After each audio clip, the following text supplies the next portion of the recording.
Good evening, everybody. Great to see you all on this snowy night. Snowy for us, anyway. Ah,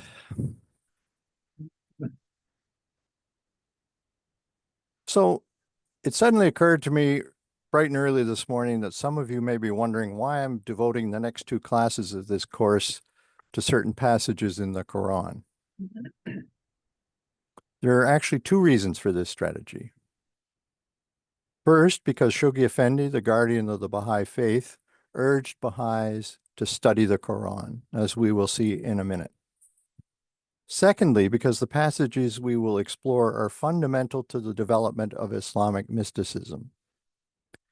And these particular passages are chock full of symbols that we will be encountering time and time again.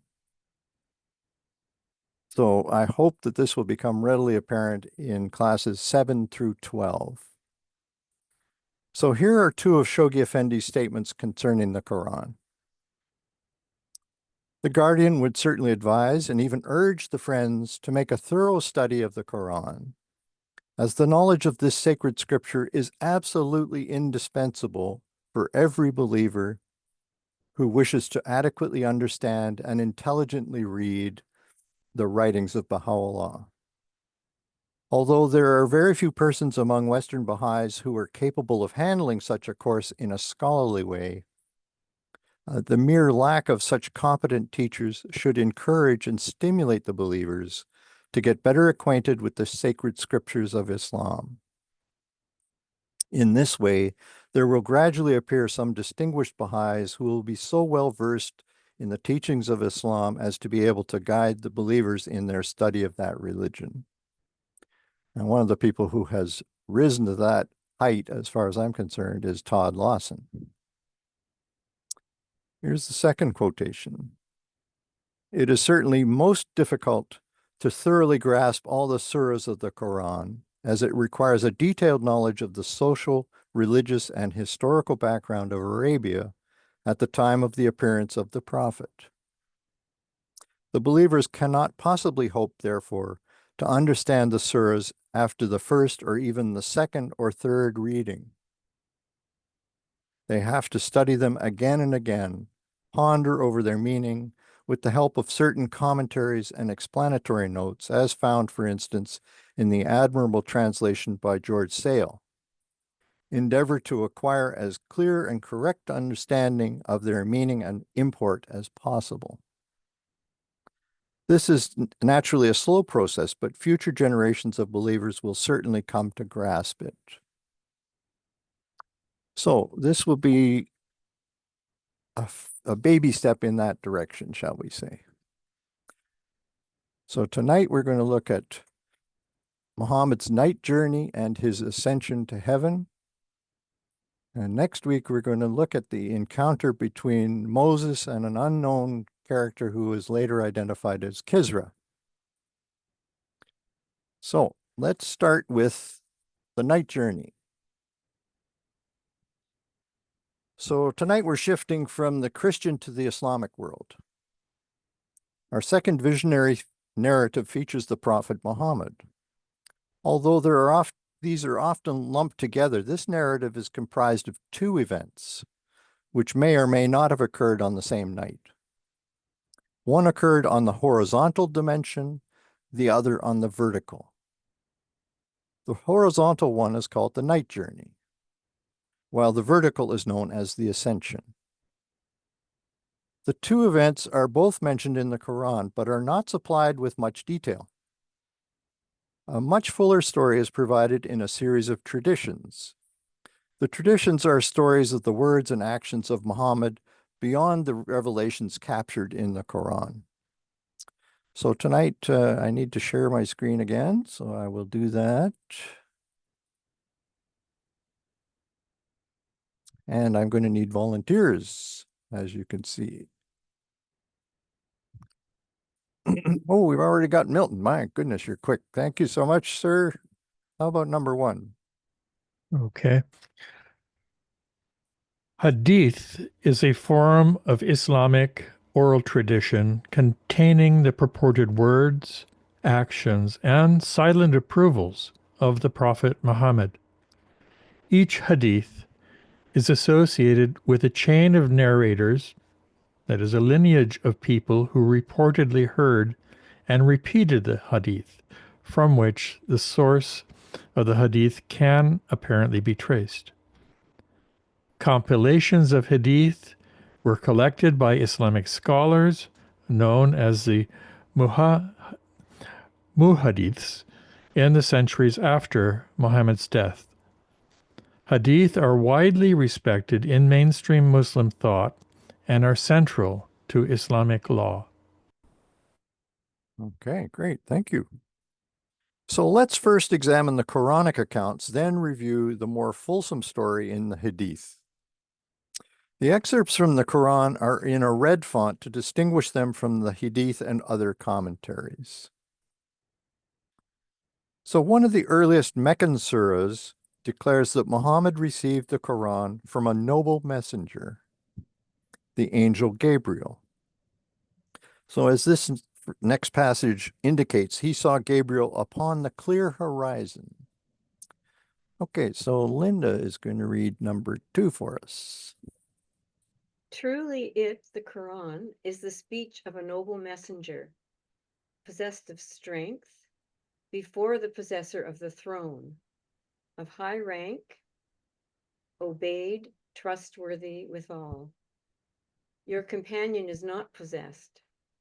He surely saw him upon the clear horizon, and he does not withhold grudgingly the unseen, nor is it the speech of a Satan outcast.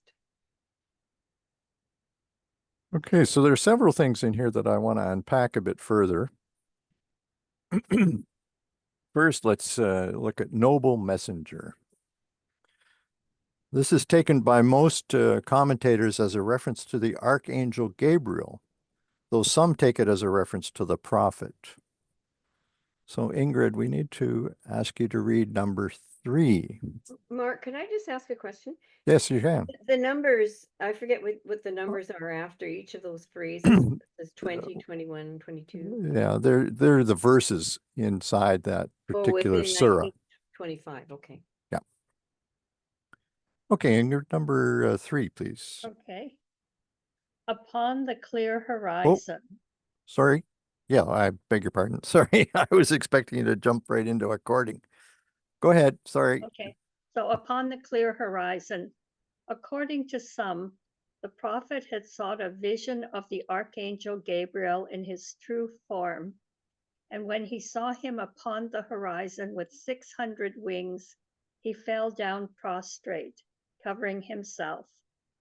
So the idolaters of Mecca said that he was possessed by a jinn, or that he was mad.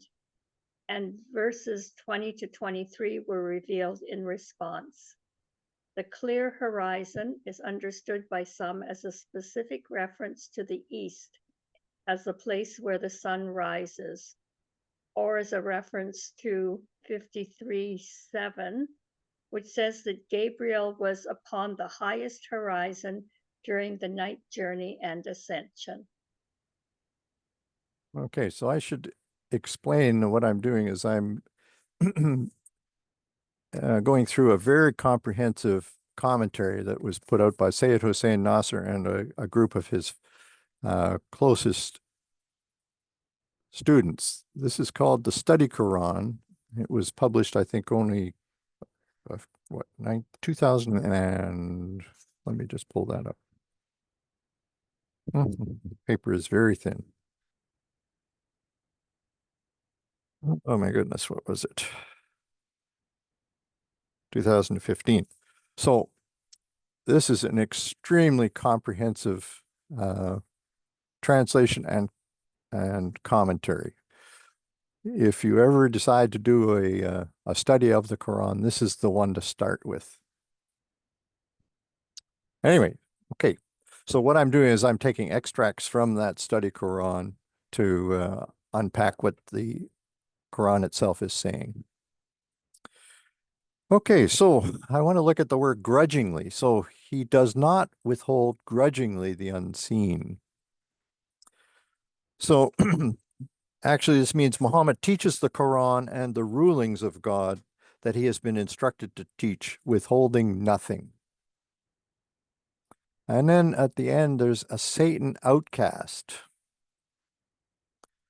This verse is a response to those who are reported to have said that the Quran was inspired by Satan and that the prophet was a sorcerer, an accusation made against other prophets as well.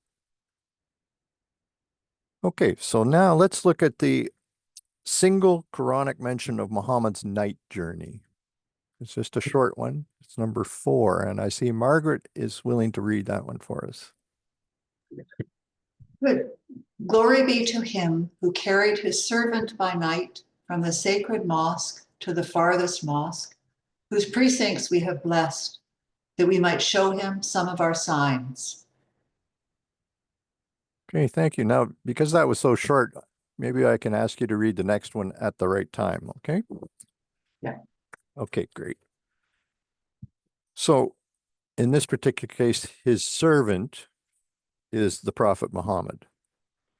So this horizontal journey is considered by most Muslims to have taken place a year or two before the migration to Medina. So he's still in Mecca.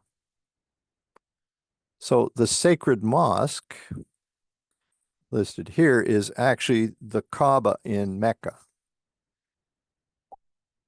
The farthest mosque is the site of the ancient temple in Jerusalem. Today, this is the site of the Mosque of the Dome of the Rock, inside of which is the rock from which the Prophet ascended to the divine throne, which we're going to hear about in a few minutes. The physical distance between Mecca and Jerusalem is 1,238 kilometers, or 769 miles. It is referred to as the farthest mosque because it is the farthest sacred place visited by the Prophet, and the farthest place in which he prayed during his lifetime, although he had likely traveled farther to Damascus for trade before he became a prophet. You'll remember that he didn't become a prophet until he was 40. Anyway, okay. So now it's time for Margaret to read number 5, and I'll scroll this as you're continuing. Jerusalem is considered the third most sacred site for Muslims, primarily because of the Prophet's miraculous journey to the city and his heavenly ascension from the site of the ancient Jewish temple located there.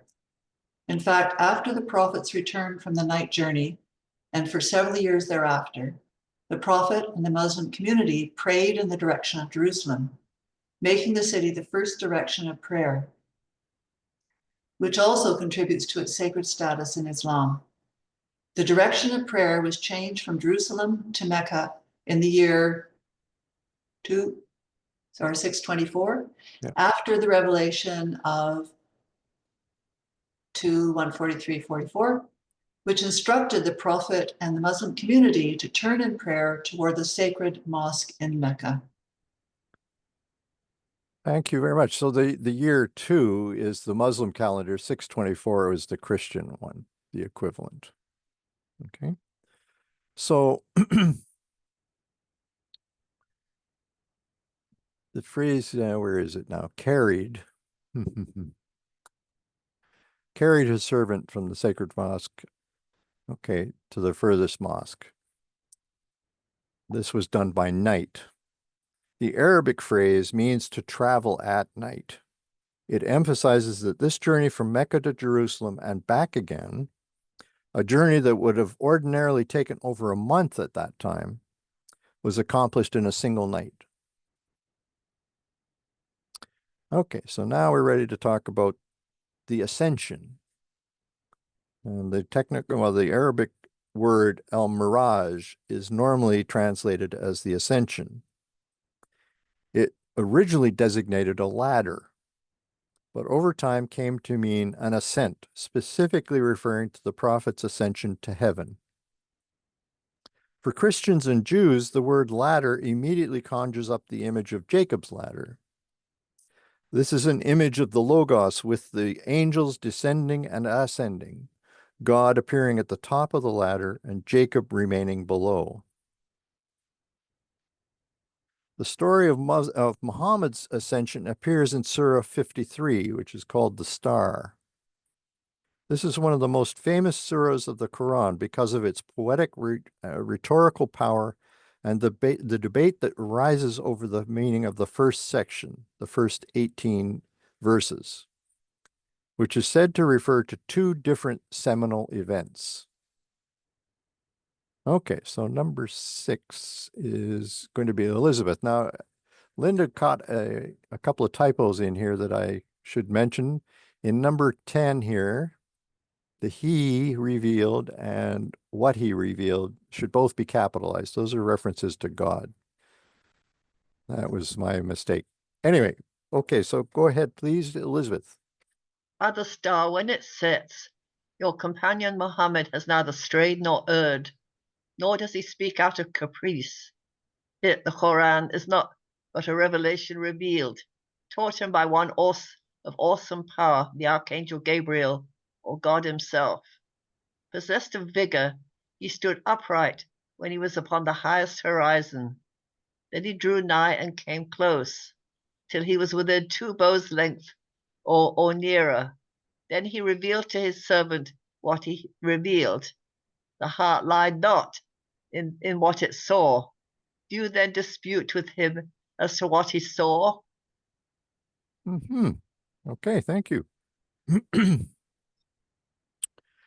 The debate among Muslims focuses on who Muhammad saw when he received his revelations. Was it the angel Gabriel or God himself? Okay, so I'm thinking this is probably Rob for number 7.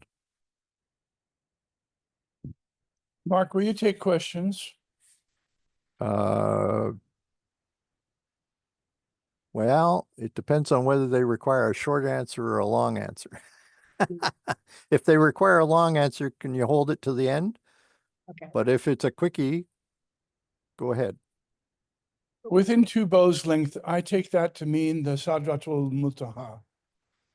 We're gonna talk about it specifically in a moment. Many commentators say the passage refers to the prophet's 2 visions of the Archangel Gabriel in his true form, rather than the human form in which he would usually appear to the prophet.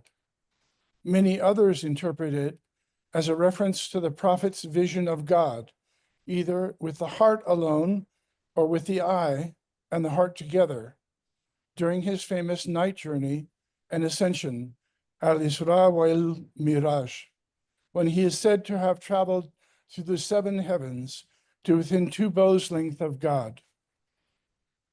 Okay, and you're right to bring that up. It's an important phrase, and I'll get to it in a minute. So let's unpack some of the key terms in this weighty passage. First, there's the highest horizon. So let's see where that is here.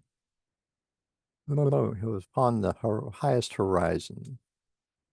This refers to when Gabriel appeared to the prophet on the eastern horizon after the prophet requested to see him in his true form, to when Gabriel appeared in the highest heaven, or when the prophet reached the horizon during the high journey or ascension.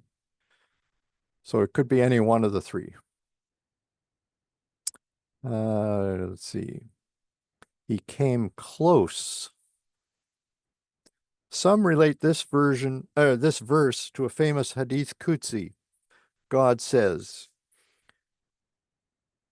"And my servant never ceases to draw nigh unto me through supererogatory devotions until I love him. And when I love him, I am the hearing through which he hears, the sight through which he sees, the hand with which he strikes, and the foot upon which he walks." Now we get to 2 bows' lengths. What is that all about? A bow's length was a standard measure among the Arabs. The 2 bows can also mean 2 arcs.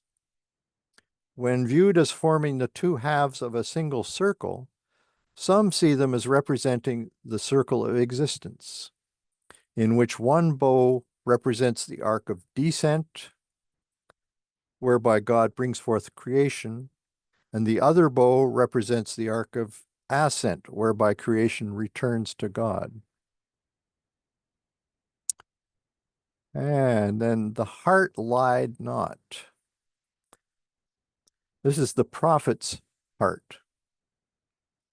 Most of those who maintain that this verse refers to the vision of God understand it to mean the vision with the heart, because other verses are taken to indicate that no one can see God by means of the physical eye. And that's especially in Surah 6. Sight comprehends him not, but he comprehends all sight. And also in Surah 42, it is not for any human being that God should speak unto him, save by revelation or from behind a veil. In this vein, some also cite a well-known response by the prophet when asked if he had seen God. He is a light. How could I see him? However, others argue that the prophet also said, the light of my vision was placed in my heart. Then my heart gazed upon him, which is interpreted to mean that the vision of the physical eye saw what the inner vision saw. So this is right on topic, isn't it? Open your inner eye. Thus, many understand this verse to mean that although the prophet did see God, he did not see the divine essence in and of itself, but saw the highest self-disclosure, tajalli, of God with both his heart and his physical eye. In this vein, some also cite the hadith, his veil is light. Were he to remove it, the disclosures of his face would burn whatsoever his sight reaches. Meaning that this highest self-disclosure that the prophet saw is itself a veil of light over the divine essence. So in Baha'i terminology, I think you'd have to say that Muhammad never saw the essence of God because it's completely transcendent. What did he see? The primal will. That's what he was seeing. So here is the rest of this Quranic passage regarding Muhammad's visions. Number 8. I think Lisa is ready for this one.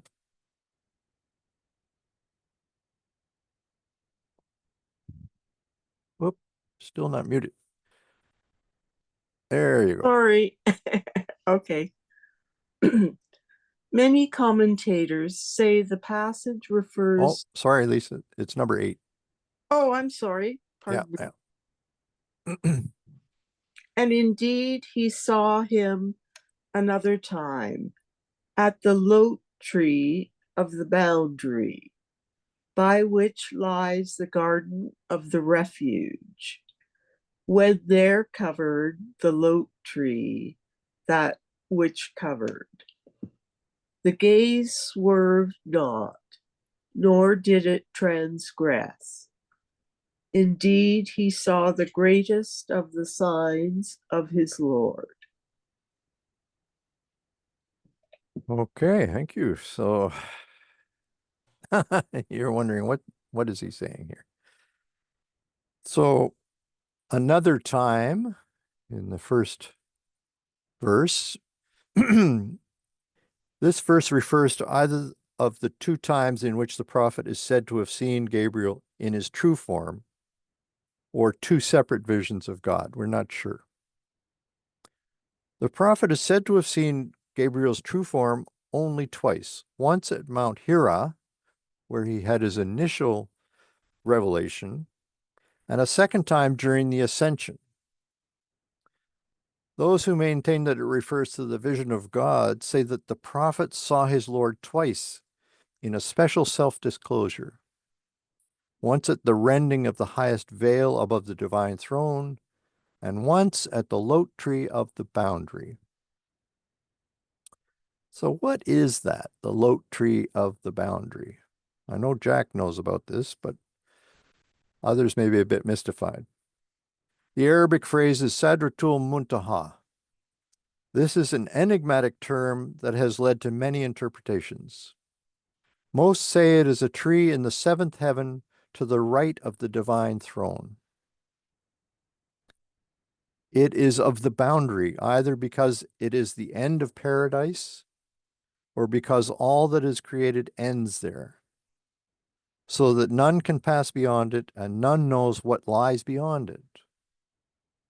Others say the Lot tree is at the boundary between the sixth and seventh heavens. In this interpretation, the Garden of the Refuge, which is here, is taken as a reference to the seventh heaven. It is said to be the garden in which the spirit of the prophets, the righteous, and those who bear witness take refuge. So let's ask Hangame to read number 9, please. That which covered the enigmatic structure of this sentence indicates something ineffable. Some say the Lot tree was covered with light and brilliance, beauty and purity that please the eyes to an extent that is indescribable. Others say it was covered with angels and butterflies of gold, which were circumambulating it. So I think it's fair to say, thank you, Hangame, that commentators are a little bit puzzled by this particular phrase. So finally, it says, the greatest of the signs of his Lord. When the preceding verses are viewed as a reference to the night journey and ascension, this phrase, the greatest of the signs, indicates the wonders of the dominion, which you know is Malakut, the level of being above the world, the physical world. And it also refers to the secrets of the archangelic realm, which is Jabarut, which lies beyond the dominion, both of which God showed the prophet. So let's step back a minute before reviewing the more detailed account of Muhammad's 2 journeys. We can see that his night journey is only one half of the ontological circle we studied at length in the Arc of Ascent course. Briefly, God's blueprint of creation involves 2 complementary paths, the Arc of Descent and the Arc of Ascent. The Arc of Descent is composed of the stages of God's creation. Let me just pull up my diagram of that first. Okay. So, the Arc of Descent is this side, the right-hand side. And you'll notice that there are 7 steps. Those come from the writings of the Bab.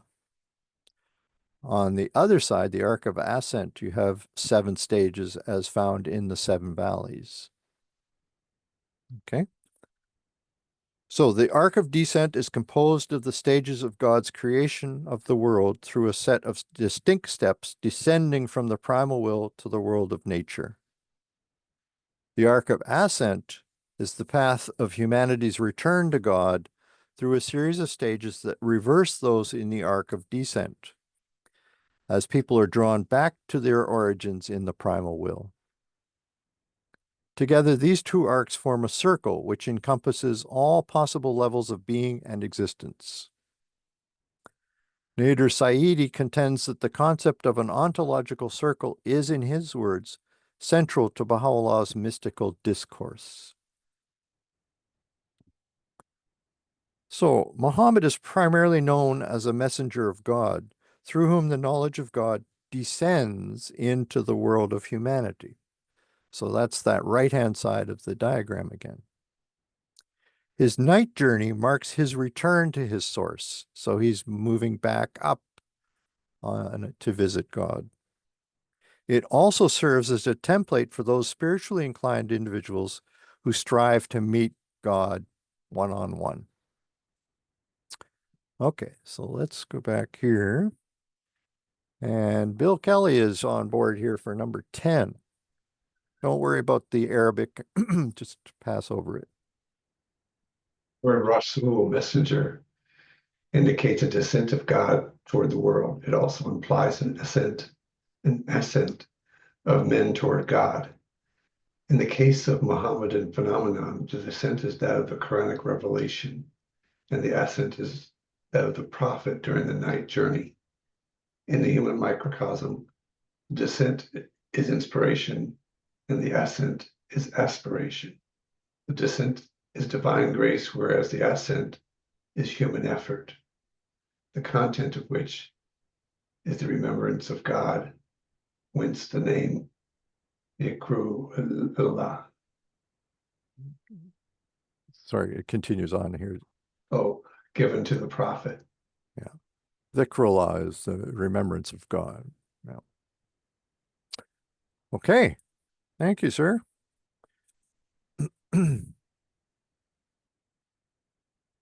So now it's time to switch over to the account in the Hadith.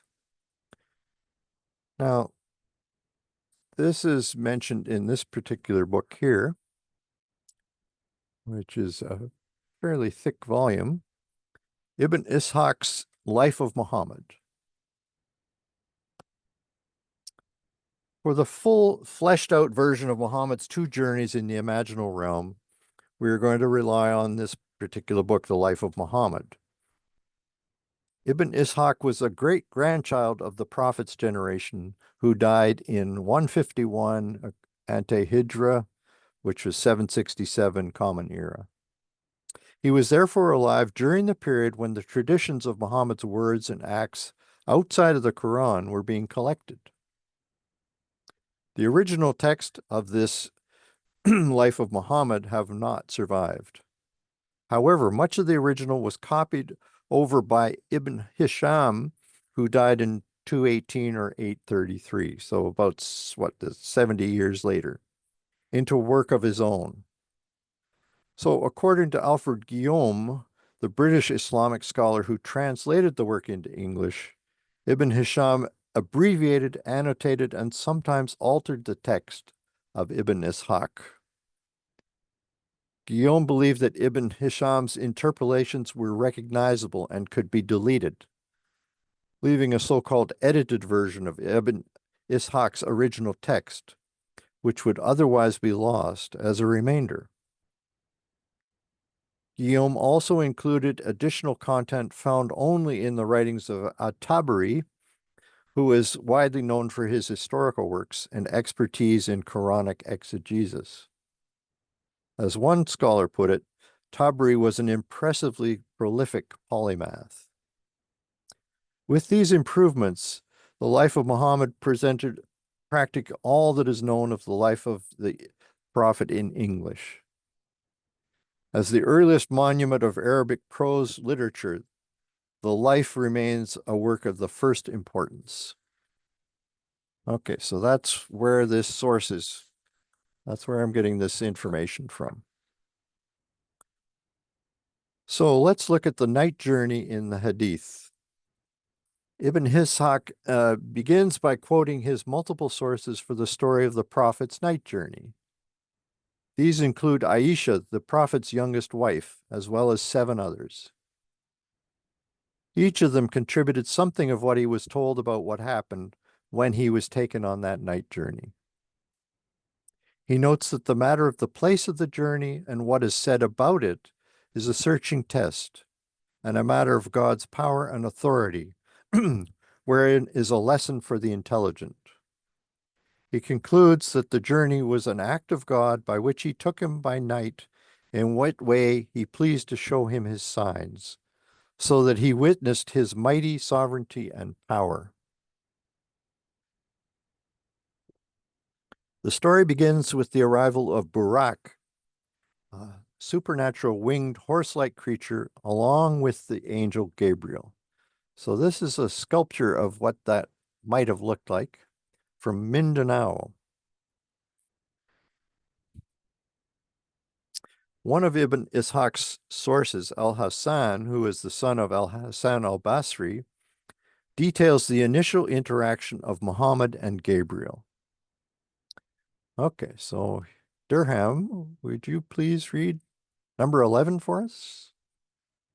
Sure.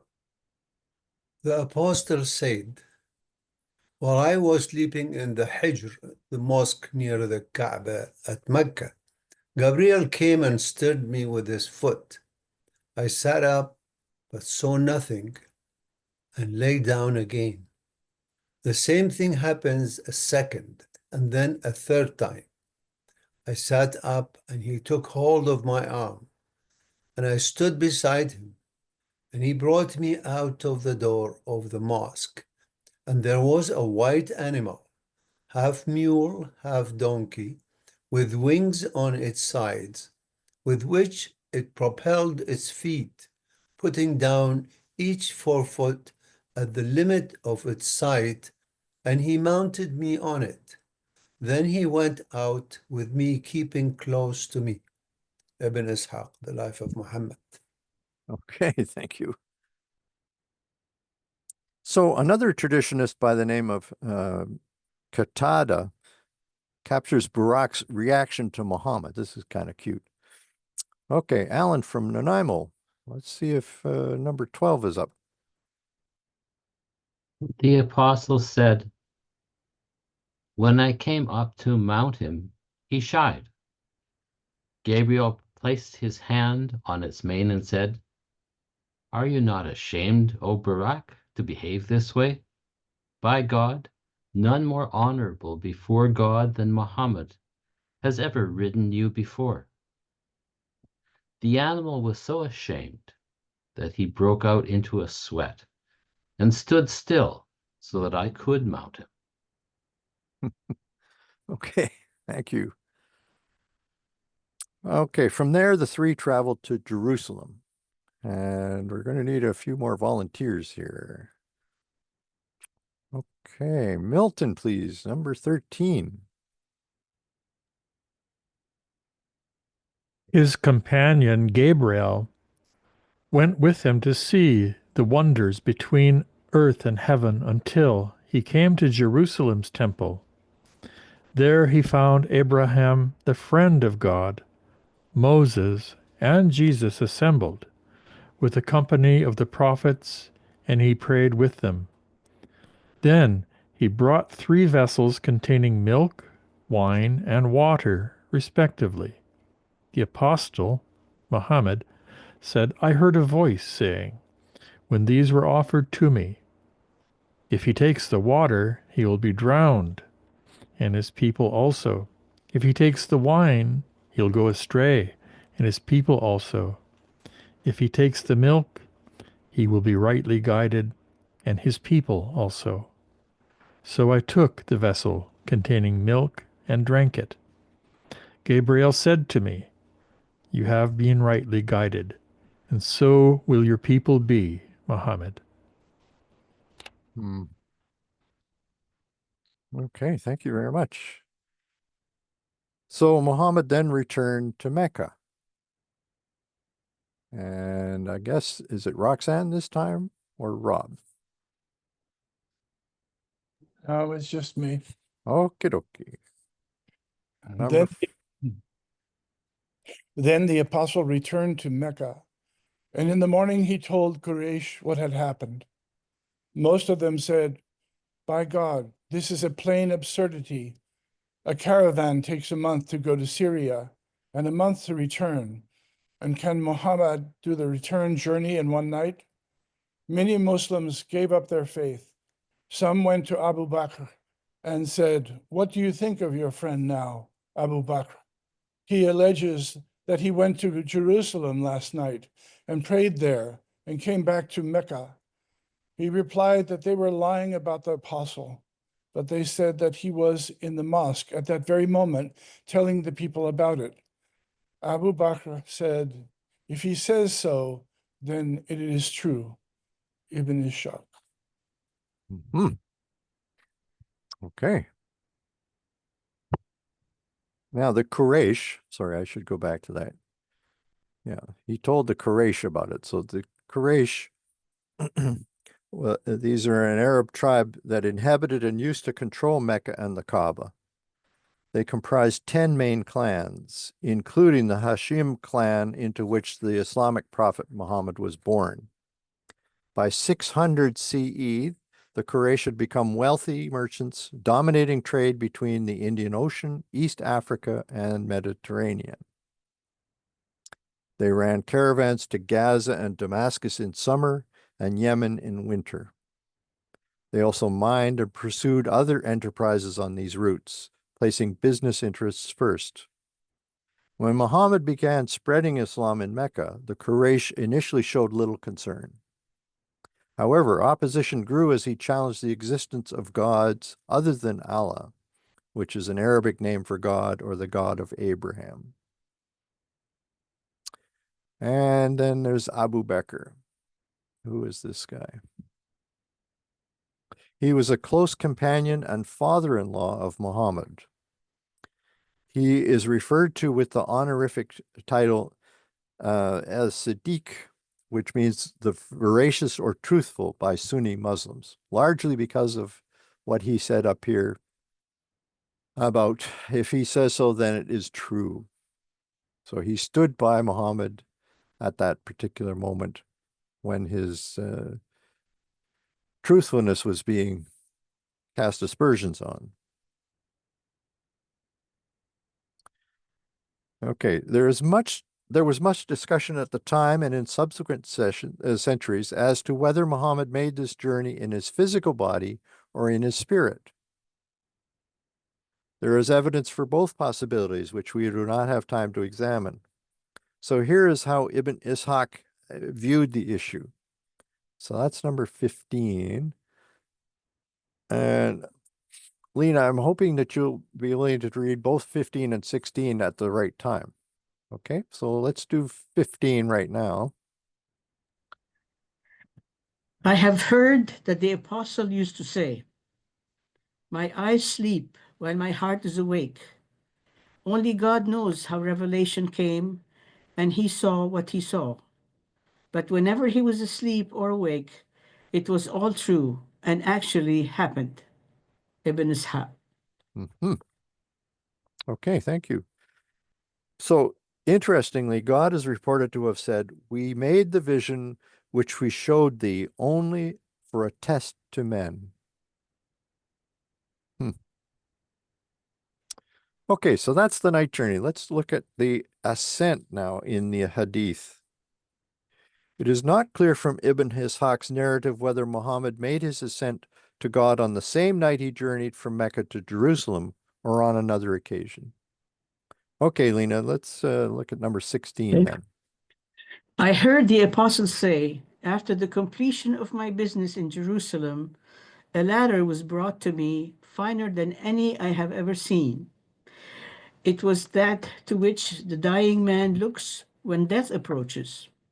My companion, Gabriel, mounted it with me until we came to one of the gates of heaven, called the Gate of the Watchers. An angel called Ismail was in charge of it, and under his command were 12,000 angels, each of them having 12,000 angels under his command. And he told the story the apostle used to say, "And none knows the armies of God but he." When Gabriel brought me in, Ismail asked who I was. And when he was told that I was Muhammad, he asked if I had been given a mission or been sent for. And on being assured of this, he wished me well. Ibn Ishaq. Okay. Thank you. So at this point, Muhammad is now allowed to explore the first heaven. And I see Dirham is ready to read again in number 17.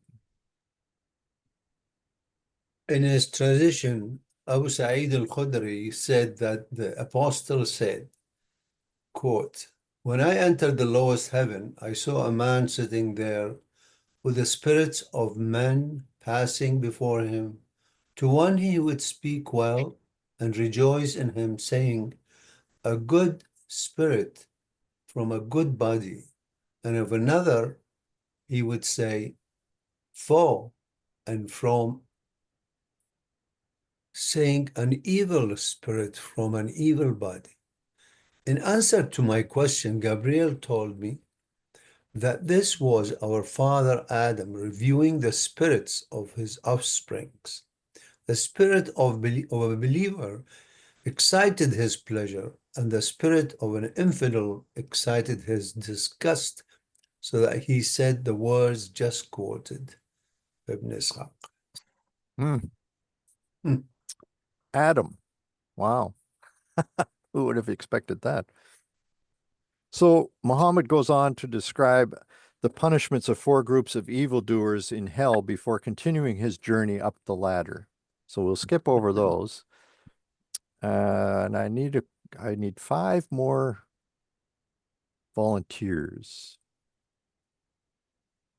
So somebody to read number 18. Okay, Rob, please go ahead.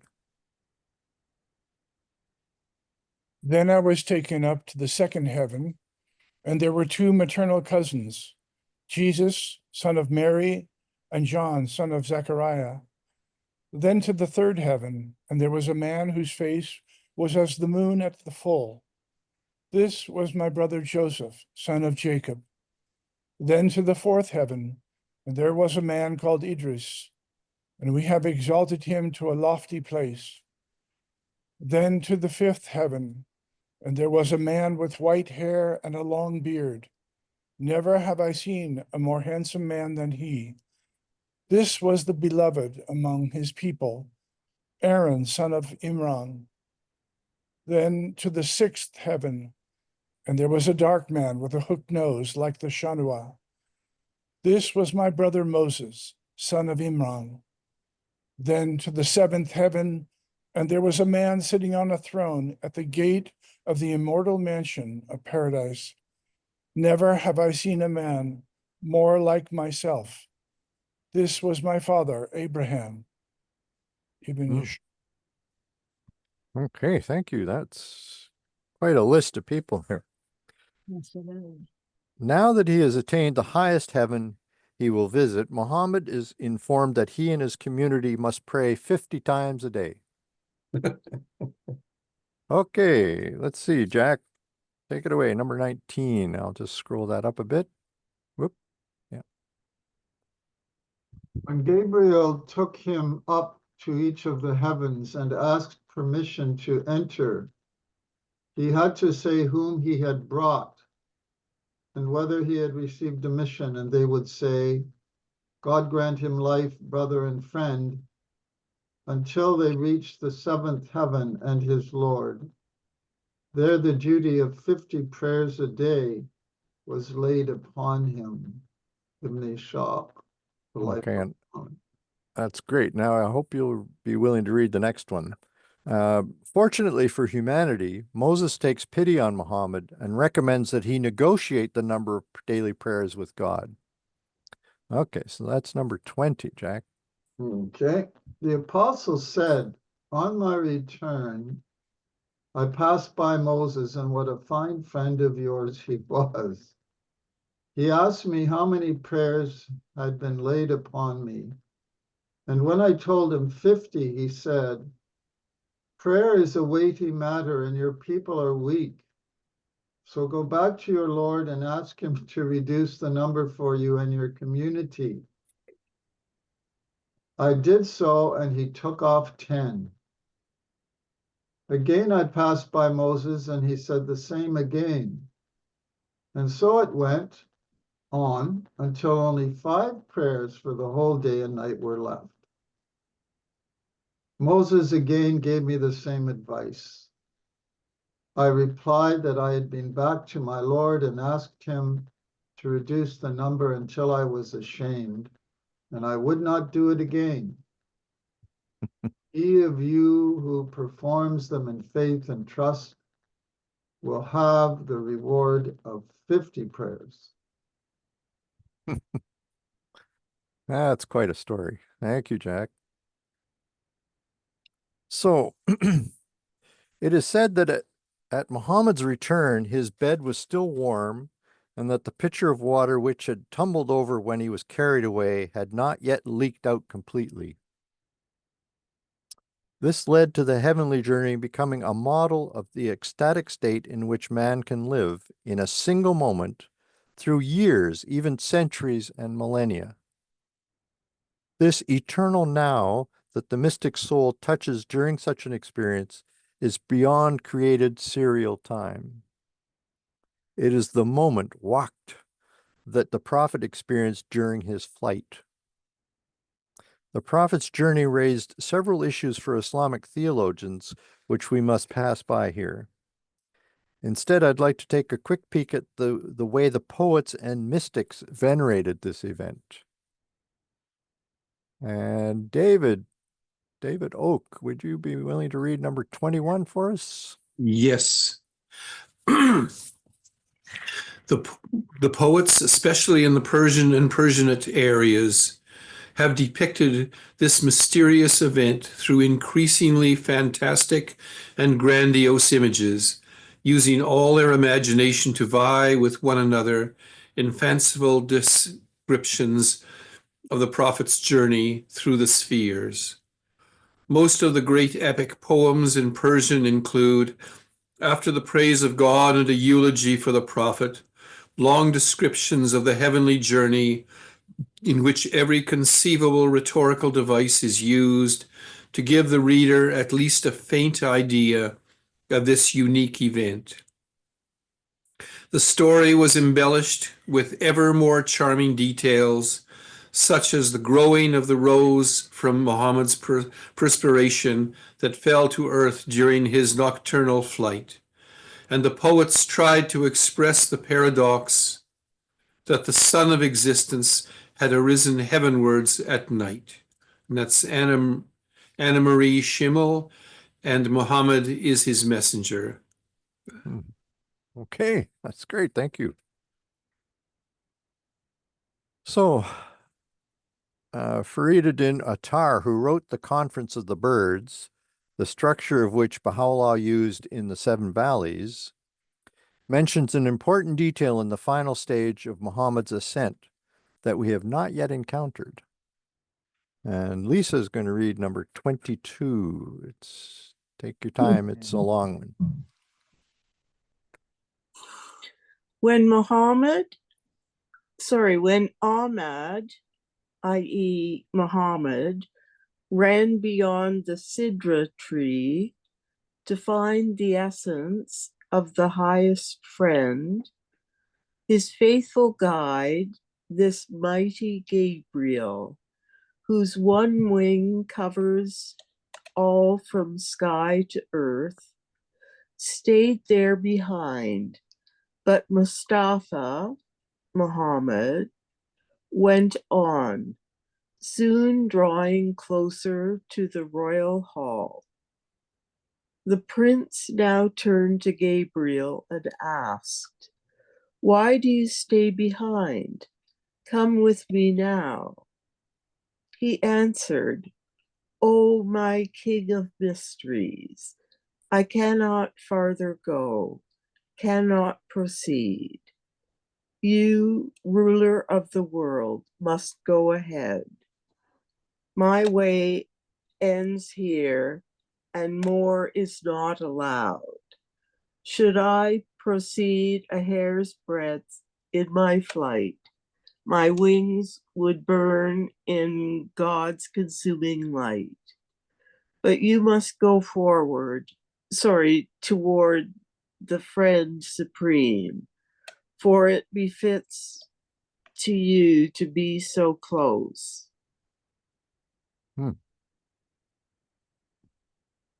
So this makes it abundantly clear that no matter how great this mighty angel was, he had no direct access to the divine presence. Muhammad's stature was greater than Gabriel's, as he was of a higher order altogether.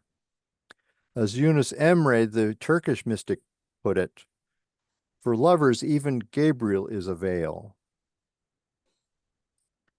In a famous hadith connected with this mystery, the prophet said, "I have a time with God to which even Gabriel, who is pure spirit, is not admitted."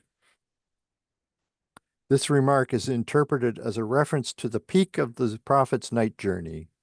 when he was taken out of serial created time in order to touch the eternal now of God. And it falls to Ingrid to finish with our last quotation. Drawing on this same tradition, Rumi, in his Masnawi, used Gabriel as the symbol of the intellect, which can lead man all the way to the door of the beloved, but is not admitted within to experience loving union. Intellect has to stop at the threshold of love, for, like Gabriel, it has to fear lest the consuming divine light burn its wings. And that's from Rumi. Oh, thank you so much. And that brings class number 5 to an end. There's a lot in this one. I hope you'll see that not only is it stuffed with very powerful images and symbols, it also relates in a lot of ways to the Baha'i faith. Anyway, so what are you left with? What comments or questions would you like to ask? Now, Lisa, are you have your hand up? Is that okay? No. Okay, Elizabeth then. Yes, please. Oh, you're muted.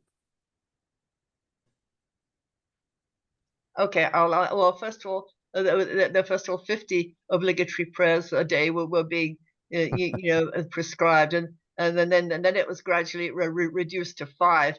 And it's interesting in the Baha'i dispensation, it's been reduced to just one a day. You out of a choice of 3. Isn't that interesting? Mm. Mm-hmm. So what does that mean about human beings at this stage? Well, I think Baha'u'llah realizes that certain people in certain parts of the world are perhaps leading a life of constant busyness, and they don't have time to even perform 5 prayers a day, let alone 50. Yeah. Well, I don't know what I mean. That's just I know it just sounds very kind of to a trivial, but it's an interesting observation. Yes, it is. Mm. Mm-hmm. Thank you. Okay, Jack. Okay, lower hand. Well, Mark, I want to thank you for helping us all to understand this puzzling episode of the Mirage or the Night Journey, which some Muslim fundamentalists take as a literal thing, which it obviously wasn't. It's a kind of mystical vision, and some of the themes that occurred to me as you were explaining this. First of all, it relates to the Tawhid, to the absolute unity of God, because once Muhammad reached the 7th heaven, which in Islam is as high as you can go, and it's interesting that who is found in the 7th heaven? The Prophet Abraham. Now, that's a bit puzzling to me, but that's okay. But so this tree then is ablaze with glittering lights. Okay. Pardon me. So how it relates to the Tawhid is that God is saying, even you, O prophet, this is the limit of your knowledge. You cannot go beyond this to penetrate the essence of God. So the night journey, to me, one of the themes is that it's demarcating the limits to which even the prophets can attain. Mm-hmm. So it's underscoring the Tawhid, the absolute uniqueness of God, the impenetrable. Okay, now the other thing that I find that relates to the Baha'i faith, well, in fact, there are two things that I wanted to comment on, is we have an adumbration here of the unity of the prophets. Yeah. Correct? Yep. Because Muhammad is meeting the other prophets of God in his night journey. He meets John, he meets Jesus, he meets Abraham, he meets was Moses in there? Yep. So I think this is, for us Baha'is, a foundational teaching. We accept the unity, the absolute unity of the prophets. And so I think in Islam, through the Miraj, through the night journey, we're getting a glimpse of that. I don't know if Muslims interpret it that way, but you know, that's how I see it. And the other thing is that it's interesting that in the explanations that we read from the life of Muhammad, we get a clue into how divine revelation, or the laws of God, the ritual laws, in this case, the ritual law of prayer, is reduced from 50 to 5. Now, I find that very, very interesting. It's kind of a dialectic of how, you know, we got the 5 obligatory prayers in Islam. So I found that very fascinating, that it was kind of a, you know, it's not like, oh, okay, it's 5. That's it. No, it went through a process, right? It went through the process and was gradually reduced from 50 to 5. So anyway, thank you, Mark. There are all kinds of fascinating things. Now, in Islam, the same old problem happens here with Muslims as it does with fundamentalist Christians. Because the fundamentalist Muslims interpret this journey as a physical thing. They view Burak as a real creature that Muhammad rode through the heavens, and he could ride very quickly, you know, and we have the Quraysh saying, well, this is nonsense because it takes so long to get to Jerusalem and so on and so forth, right? So we have, it's the same problem with Muslims interpreting this either as a spiritual allegory or as a literal thing. And many of them take this as a literal thing. Well, I didn't actually want to get into that, but it's interesting that one of the things Muhammad said to lend credibility to his story was that there was a caravan that was one day out. And sure enough, the next day it showed up. So whether he was in physical reality or not, he could see physical reality. So that's one of the reasons why there's still an ongoing debate as to, was he in his physical body? Was he in his spiritual body? What? So I'm not willing to close the door on either one, frankly. I want to keep it open. But Jack, we've got several people with questions. Right, no, I'm finished, Mark. Thank you. Okay. All right. So Rob, what was your comment or question? Well, actually just to keep you off balance, it's Roxanne. Oh, my goodness. It's me. Thank you. Well, we read it a little back a ways that the Muslims turned to Jerusalem for prayer and for a short time, and then it was moved back to Mecca. Do we know why and when that happened and when Muhammad said that, or is there anything? Apparently it was right in the middle of one of the daily prayers. Muhammad had a sudden revelation that it was important to switch from Jerusalem to Mecca. So this would have been when he was in Medina. No, but it's So, mentioned in the Kitabi Khan. That's right. And there's a specific reference in the Quran which makes reference to this. So Okay, so I'll look that up. I just didn't know. I thought I would ask that question. Thank you. yeah, you're welcome. Yeah, but Okay. Abdu'l-Bahá told us why he did it, Roxanne. Yeah. And that was because he was very annoyed with what the Jews had said about him. Well, it was also meant as a test, and many people failed the test. They immediately stopped being Muslims. They said, well, you can't change the Qibla. I'm sorry. So a number of them failed that test right off the bat. But you're right. The relationship between Muhammad and the Muslim or the Jews in Medina was becoming worse at that time. Okay, Lena, what is on your mind?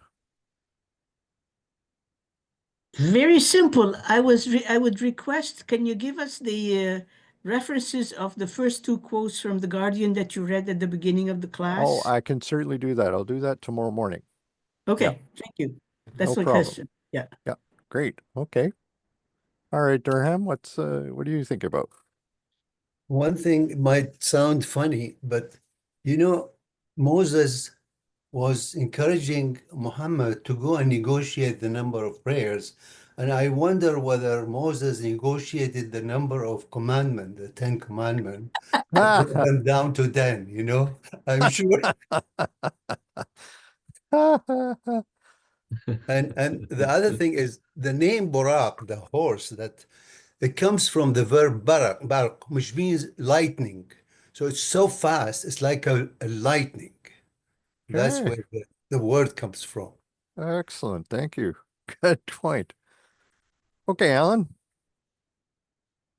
Yeah, I was listening to not necessarily the words, but there is a pattern here.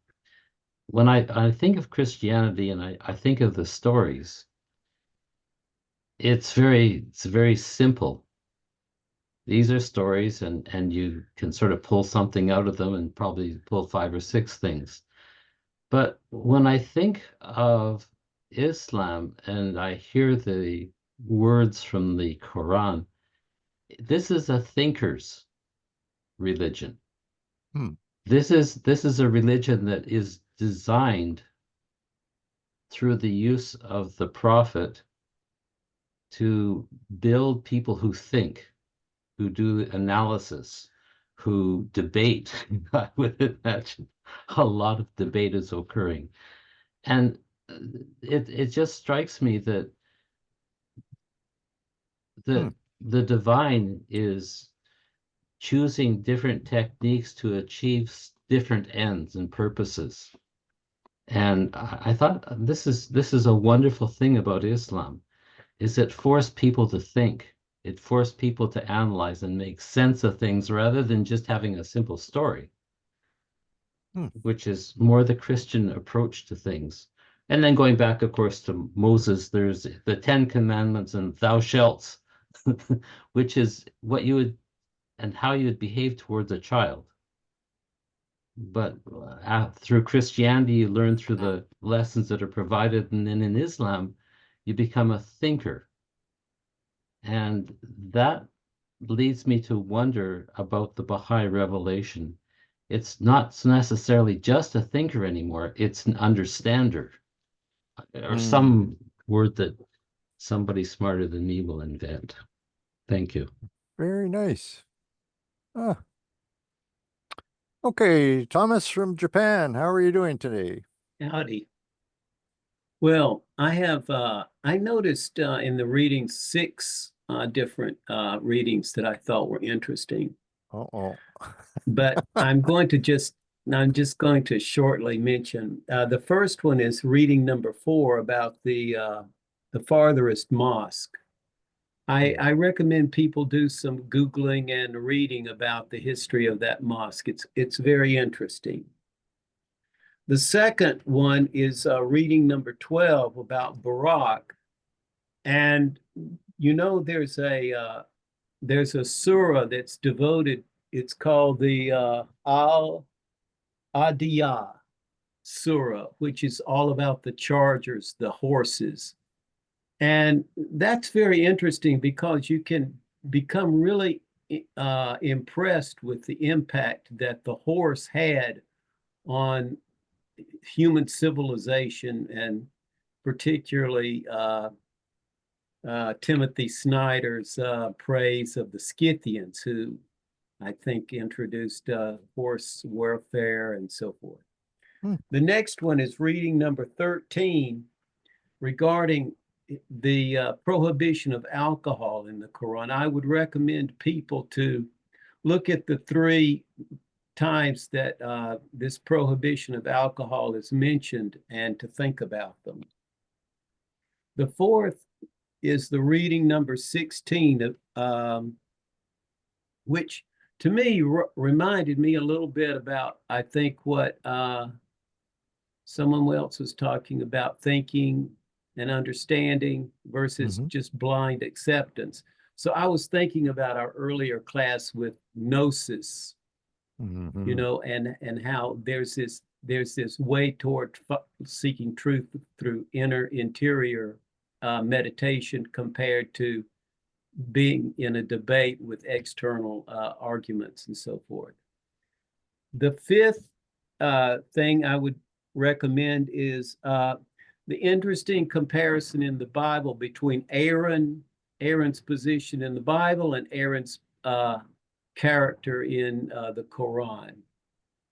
And the last comment I have is on reading number 22, when I began thinking about Dante being guided by Virgil and Muhammad being guided by Gabriel.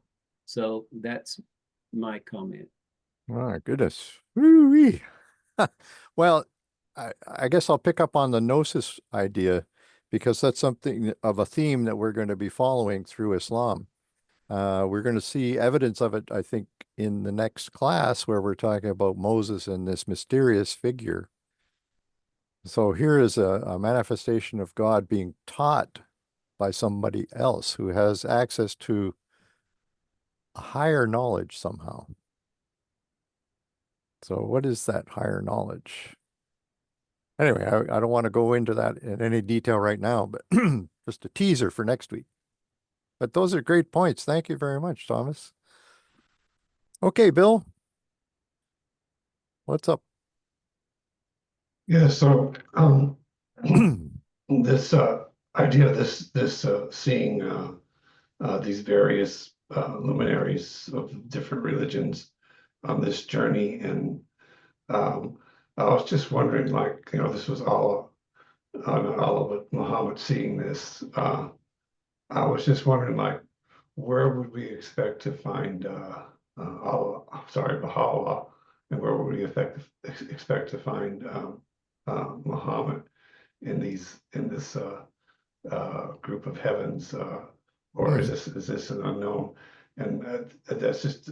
Oh, and the other question I had was that, like Jack was saying, that you know, this what we've covered is pretty much foundational to the Baha'i faith, but he also says that different Muslims have a different view of this. And I was just wondering if there's a group of Muslims that share the understanding given here, and if there's maybe a group or a sect of Islam that is philosophically sympathetic to the Baha'i faith. Well, there's certainly a lot of Muslims who are thinking that Islam really embraced all the previous world religions.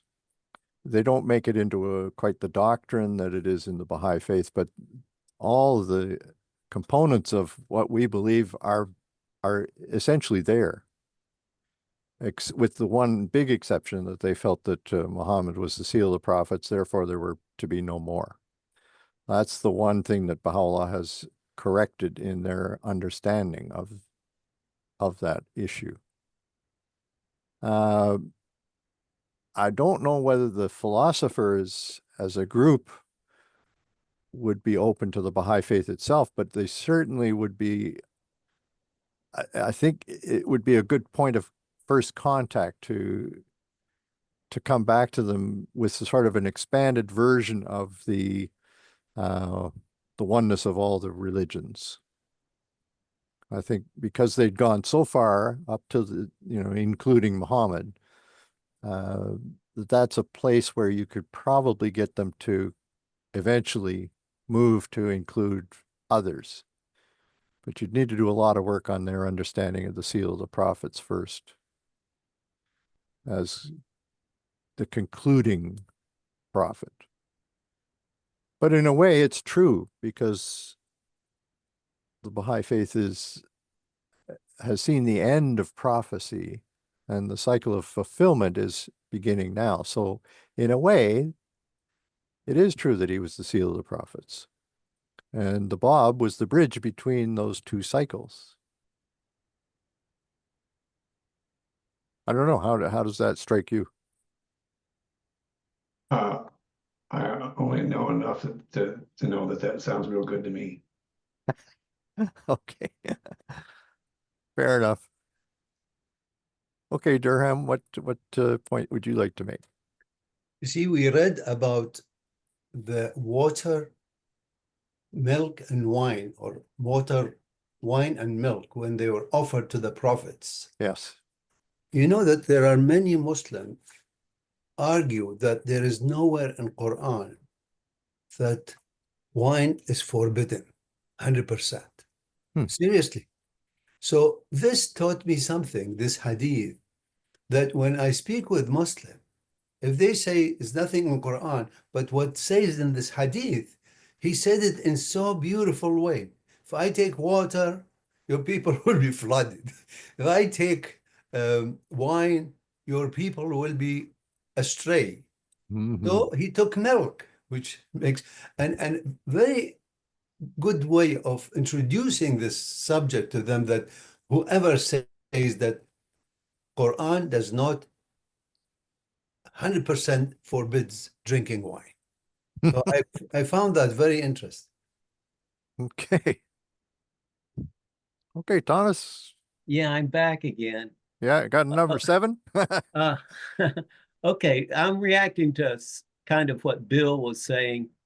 Okay. And I think, Mark, we should all, in regard to what we were talking about, look at the story about the kind of John the Baptist precursors to the Bab, Sheikh Ahmad Aziz and his student, because they short-circuited the traditional clerical authorities in determining whether this was the time that the Mahdi was coming, because they emphasized an internal, meditative kind of gnosis investigation to find the truth, and they arrived that this was near to the time of the Bab.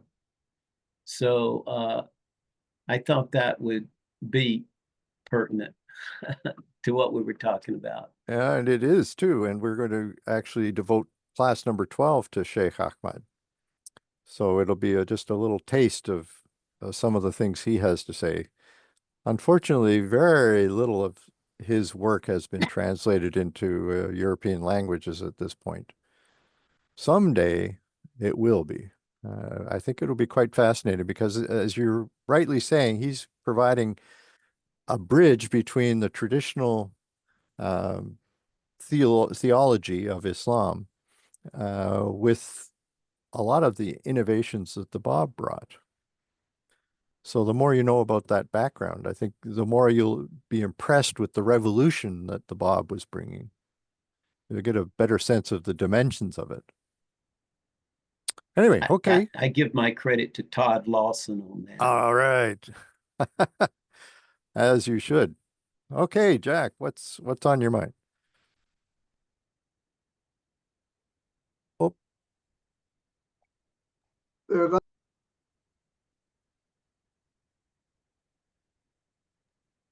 Okay, I'm unmuted now.